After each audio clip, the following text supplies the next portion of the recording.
Many think treating anemia, lack of blood, requires expensive imported supplements or constant medical intervention, when the real answers are often right in our local markets, our kitchens. Today we are looking at homegrown solutions to boost our blood count. Good evening, welcome to Sound Health on Lagos Television. I am Olasumbo Modupe. We bring you Sound Health every Tuesday at 6:30 p.m. and we enlighten members of the public on trending health issues from around the world. Stay tuned, the conversation begins after this break.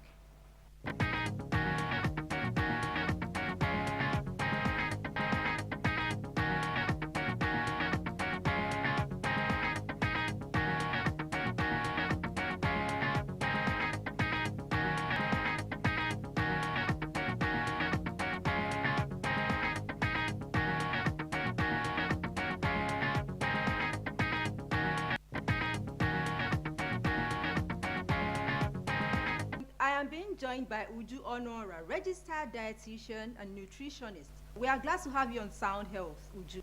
Thank you so much. It's a pleasure to be here. When we talk about anemia or lack of blood in Nigeria, how severe is this issue and who is most at risk, Uju?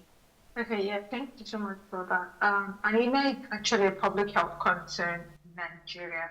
So one of the reports by WHO stated that for children under 5, for example, they have about over 70% prevalence of anemia in Nigeria, and then for pregnant women, it's about 50 something percent, and these are very high percentages when you think about it, right? So it's a public health concern, and the key persons or population of interest are under 5, then pregnant women, and then we also talk about adolescent girls particularly, and then generally women of reproductive age. And when you think about why this is, you will consider it from many factors. Number one, the fact that under 5s generally have increased nutrient need. They are growing rapidly. That age is that under 5, 1, 2, 3, 4, 5 years of age children, they are particularly in need of adequate nutrition. Of course, every other age group does, but because they need it for rapid body growth, so there is that increased nutrient need. Then for pregnant women, we talk about the fact that generally, of course, they are growing a child, right? Another human being. So there's increased nutrient need, and iron is also one of those nutrients that are very important for the growth of the child in the womb, as well as, of course, bodily functions for the mother. And then adolescent girls, they just started, most of them are the very, foundation of their menstrual flow, the monthly period flow. So there's that need for iron to supplement what they lose every single month. What are the everyday warning signs that a mother should look out for to know if a child or herself is becoming anemic? Okay, so the first and most common sign is tiredness or dizziness. And this is primarily because anemia in itself is when there is no enough red blood cells. Red blood cells is what typically people call blood, but blood contains more than red blood cells. But red blood cells primarily, which is a component of the blood, if it's not enough in the body, or simply put, hemoglobin is not enough in the body to carry oxygen and other nutrients, but primarily oxygen, then that's when you can say someone is anemic, right? Of course, there are indices and then factors behind all of this. So, in answer to your question, the most primary sign is when there's constant tiredness. Someone could have had a very good night's sleep, but yet still wake up tired all through the day. Even the littlest thing gets them tired. That's one. Tiredness, dizziness, fatigue, excessive weakness of the body. Other signs generally also be paleness. Paleness could come in form of paleness of the skin. It could come of paleness in the lips, the gums, looking like they are not reddish. There should be a red color. And then the signs, people also say the palm. Sometimes it's not, having bright red, some bright level of bright red color. These are all signs of hemoglobin loss. Other signs also will be for children, particularly children that used to be active before. You notice that your child is no longer as active as they used to be. It could also be a sign. Lack of concentration, because oftentimes children who are anemic have poor concentration. Because again, oxygen is important to try to make bodily process, for the brain itself to even function. So if they are anemic, their brain is not, they can't focus, they can't concentrate. So you also see that. You also talk about brittle hair. There is constant hair loss. Talk about brittle fingers. The nail or nails. The nails are easily broken. Any little thing, a nail is broken. While of course these symptoms that I mentioned, oh, one more thing, frequent illness. It could also vary because again, hemoglobin is implicated in immune function. Iron is implicated in immune function. So oftentimes when someone is anemic, it could also lead to low immune function. So the littlest thing, they pick up an illness. The littlest thing, they are down. So, but again, I just need to state that these are all symptoms, right? It's not enough indication to say that someone is anemic in and of itself, and that is why it's very important to anyway still, when seeing all of these signs, you don't just rush and say, oh, probably I'm anemic, and then, start taking, iron supplements. It's still very important, to speak to a healthcare professional and then, see if that's actually the case, because sometimes it's even beyond iron. Some of these symptoms I mentioned could also even be causes of other nutrient deficiencies beyond iron. But yes, this is foundationally symptoms of iron deficiency, You know, anemia. I just thought about something now. Could this be the reason why we have low attention span among youth now? Or generally speaking, now we have you. If you have noticed, I don't know if you must have noticed, I've been seeing people with low attention span. Then oftentimes some people immediately they finish eating, they just feel tired. They tell you, "I want to sleep." Could that be a could lack of blood be the reason for this? Okay, I would say yes and no. So just to Okay. try to explain it as briefly as I can, right? So low attention spans, yeah, it could be an iron deficiency anemia issue, right?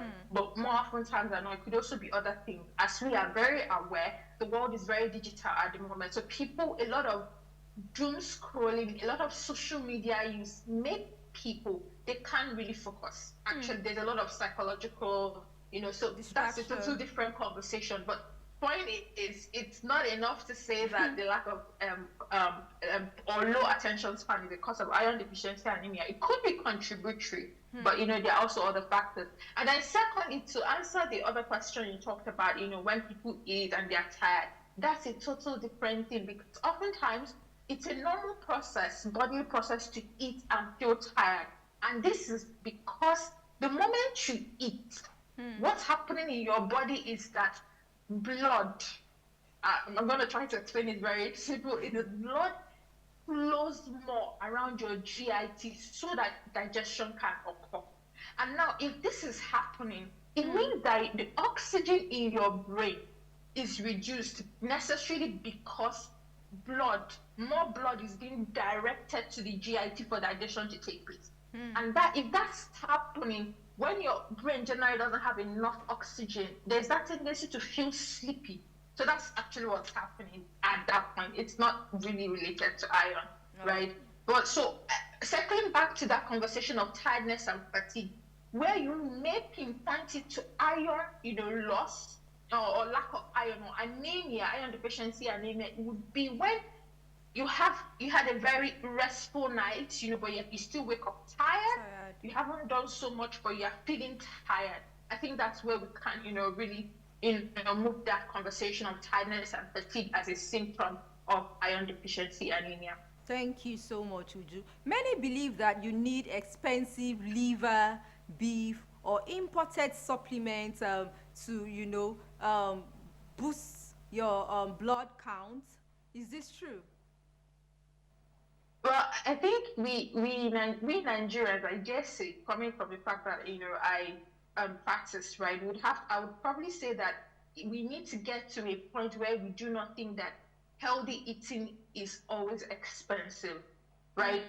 Granted, right, considering the food insecurity in Nigeria right now, the prices of foods are high. That's without undoubtedly, right. But it's also very important that we understand that for iron, when it comes to the conversation of iron deficiency anemia, there are still some, locally less expensive foods that we can prioritize. And particularly, these are the plant-based sources. right? We talk about beans, we talk about lentils, we talk about our sorghum, the sorghum that we call, I think, guinea corn. We talk about millet that we call joro. These are all also very appreciable sources of iron. We talk about every kind of beans generally, and the lentils fall into that category, right? We talk about your bambara granite, what we Igbos would say, they call it oba, bambara Oh, granite, okay. the oil and bambara granite pudding food. We talk about acha, fonio. These are all, they do not, I would say, have as high, appreciably high amounts of iron as animal sources like your meat, your fish, your egg, your liver. But undoubtedly, you can, consider this. And one very important, even that I didn't mention, I skipped that, is your vegetables, your leafy vegetables. When you think about ugu, that should be on top of the list when you are really trying to, also look for other less, or rather more Expensive. affordable sources of iron. So your leafy vegetables are also very, helpful All in right. that light. Okay. Okay. Thank you so much for giving us those affordable meal that you mentioned or you cited. Are there other everyday affordable Nigerian foods like local vegetables, legumes, or grains that are packed with iron, apart from ugu, beans, and acha that you mentioned? We also have your ewedu, and then I Okay. think there's this one called efotete. I think the amaranth leaf. These are also very good. The leafy vegetables. Ewedu leaf. I'm not quite sure what I that's think they called call in it English. jute. The Jute. I think they call the it jute. jute. Sorry, Yes. yeah, thank you. The jute, yes, and then the amaranth leaf. That's the one we call efotete. I hope I pronounced that Yes. correctly. Yes. Efotete. So these are also other sources to look at when it comes to leafy vegetables. But I would really say ugu tops the list, right? Ugu in the indicator of use of leafy vegetables. I would say ugu tops the list. Again, like I had earlier mentioned, your millet, that's your joro, your guinea corn, your acha, that's your fonio, right? The what other ones? The the granite, the bambara nuts. These are also very, good options to consider while looking out for less affordable or less expensive, sources of iron to It, add to your diet. is it true Zobo fits in this class? Zobo leaves.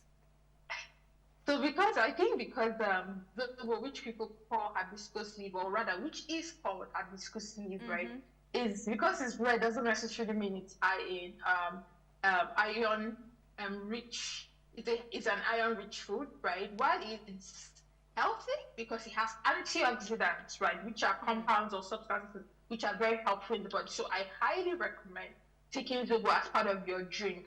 But it would be very deceptive to say that it is, and it is wrong to say that it is an iron rich, source. No, not at all. If it has iron, it might be very, minute, not even compared to ugu and the rest. The red color is simply the red color because there are some color containing compounds in it. It also has polyphenols, some other compounds. So it's good. It's a good drink, but we should not be taking it from the standpoint that it's going to help Boost your blood increase, counts. the iron hemoglobin level. That's pretty very deceptive. Earlier in your response, you pointed out that we need high-rich animal protein sources.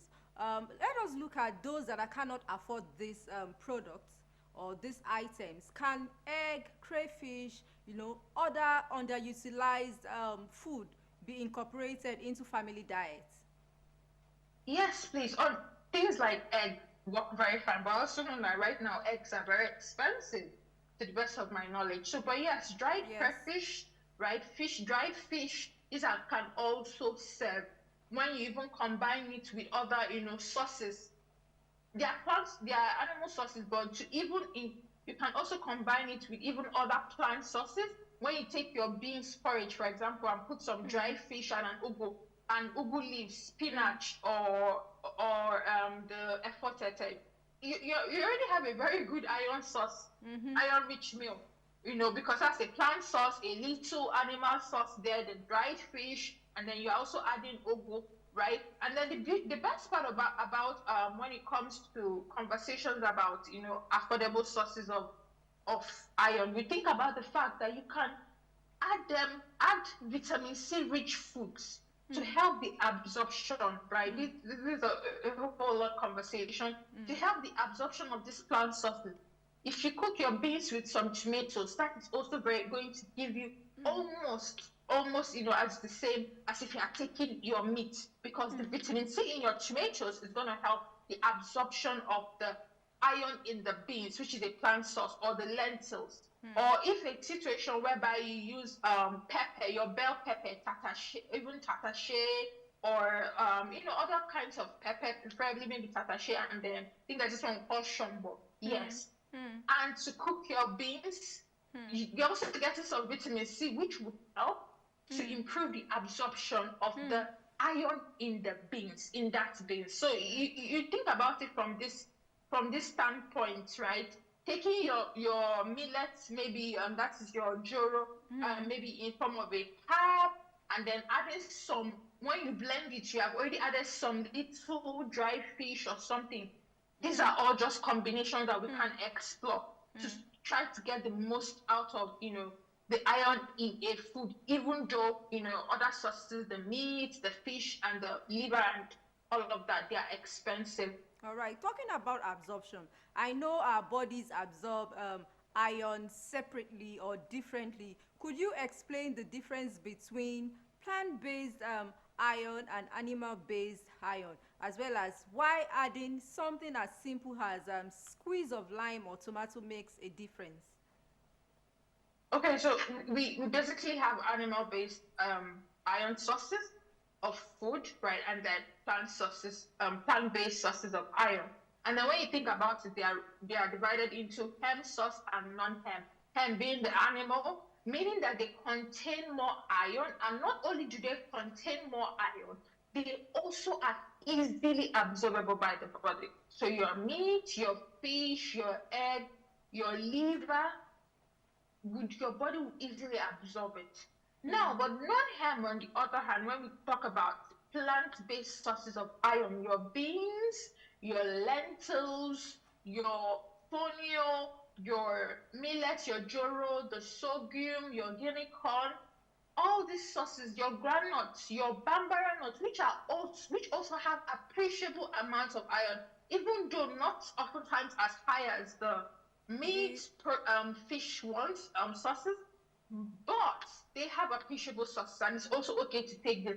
But because the body does not absorb it or absorb enough of it, so let me give a more practical example. So let's say the meat has 70% protein. Meat has chicken. Let me use chicken, right? Has 70% protein, and then beans has 70. Let's say maybe.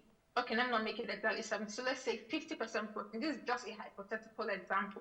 So someone takes the chicken, right? That chicken, they would likely get total 70, or maybe at least their body will take up maybe 60-something% of the chicken, of the iron in the chicken, right?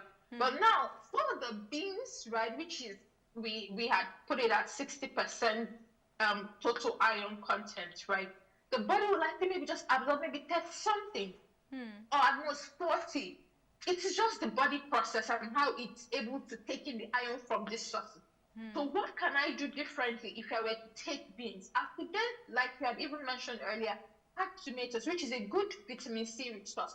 Add citrus fruits, which are like, or eat. You must not necessarily add it directly. You can eat a lime. You can eat oranges. You can eat lemon, or add them also in the food, right?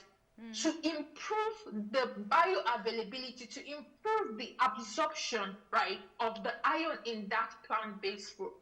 So, for example, even ugu, for example, which has some vitamin C, but while not too many, you can cook it with your beans too. That's also something to consider. Your bell pepper, tatache shumbo, I mentioned it earlier, you can cook it with beans. Tatache shumbo, they have some very good appreciable amount of iron. Guava. Guava has good of vitamin C. Guava has good vitamin C. You can eat beans and decide to take a guava, right? So these are things to consider. Vitamin C rich foods help the absorption of plant-based sources of iron. All right. I know someday we'll talk about myths and misconceptions about some of this food, because immediately you mentioned guava, there is this long-held myth about guava. When you eat guava, they say you end up with appendicitis. I don't know how true is that, but we'll talk about that someday in the future. So truly, healthy eating is not about eating expensive. You need to boost your blood count by eating homegrown foods. We have granules, tiger nuts. We'll bring you the concluding part next week. Please stay tuned.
No one should suffer anemia as a result of ignorance or money. Boost your blood count, have a better PCV, eat right for a healthier nation. This is where we say thank you on today's episode of Sound Health. For comments and inquiries, or you have topics you'd like us to treat, please send SMS to 08035826603 or follow us on social media at Lagos Television, #Sound Health. A sound health is a sound mind. Make healthy living your choice.